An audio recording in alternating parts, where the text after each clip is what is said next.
Welcome to another video on my channel today. We are down at St Leonard's in Victoria and we're going to pay a visit to the Ozone Paddlesteamer wreck. So I'm just going to show you a bit of the scenery around here, and we're going to pan across to the left and soon the wreck will come into sight. Okay, so this is what's left of the Ozone Paddlesteamer. Okay, and I'm just going to go through a little bit of a history of the paddle steamer, talk a little bit about her life before she was scuttled, and just to give you a bit of education. And it's definitely worth a visit down here. So we're in St Leonard's in Victoria, down on the Bellarine Peninsula. So the Ozone was commissioned by the Bay Excursion Steamer Company, and it was built in 1886 in Greenock in Scotland. She was 600 tonnes in weight and she was 260 foot long. She could carry about 3,000 passengers, but was only licensed to carry 1,600 during her service in Australia. She was a luxurious vessel with polished timber and hand-painted panels and lots of ornate decorations. And she had a top speed of 20 knots and 6 steam boilers were her powerhouse. And the Ozone had quite a long journey to get to Australia. So she departed Scotland on the 25th of August 1886 and travelled to Australia via the Mediterranean Sea, the Suez Canal and across the Indian Ocean to Thursday Island.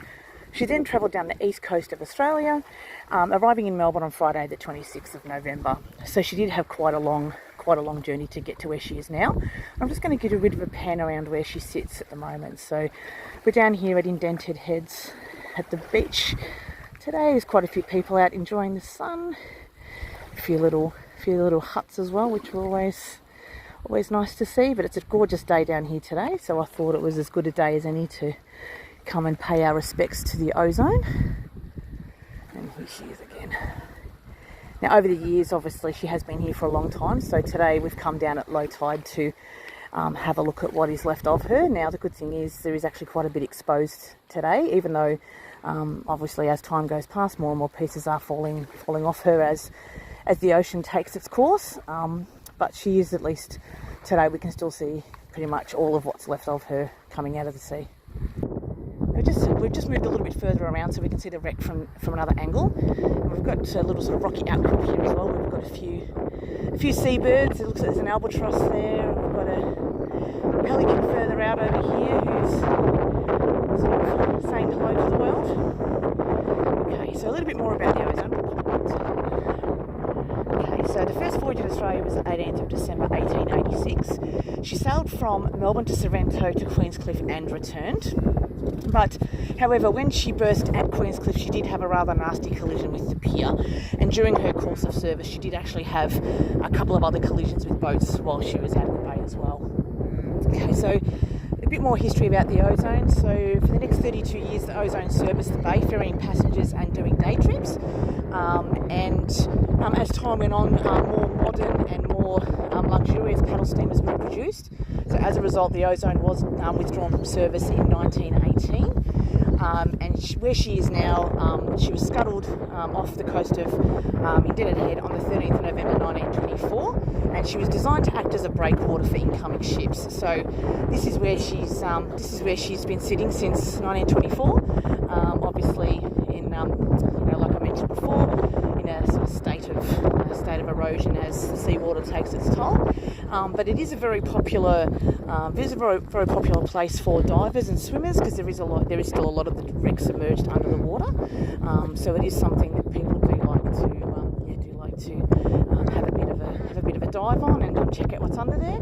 You can source, if you check out online, you can have a look at the details of the Ozone. I'm going to try and put some photos at the end of the video to show what she was like when she was in full service.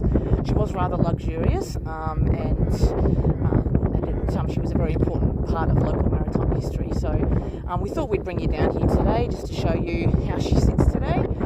If you get a chance, come down to this area. St Leonard's down past Geelong on the Bellarine Peninsula. It's well worth a visit. And once you've had a look at the wreck, you can sort of take a bit of a walk along the beach. I'll show you that again from the other side. We'll go across the other direction, which if we go this way, you'll see some more beach along there where you can have a bit of a wander. And not far from here, there's There's sort of a main street in St Leonard's where you can grab a coffee. There's a really cool pub there. You can sit down and have a pub meal. So there's lots of things to see and do down here. But look, this wreck has a bit of a special place in my heart. I've always loved this area, and so I thought I'd finally come down and do a bit of a video today and show you where she lies. And thank goodness when she was scuttled, she obviously had no people on board, so there was no lives lost, thank goodness. But so thank you very much for watching, and if you liked my video, please like and subscribe to the channel, and I'll be back with you with another video very shortly.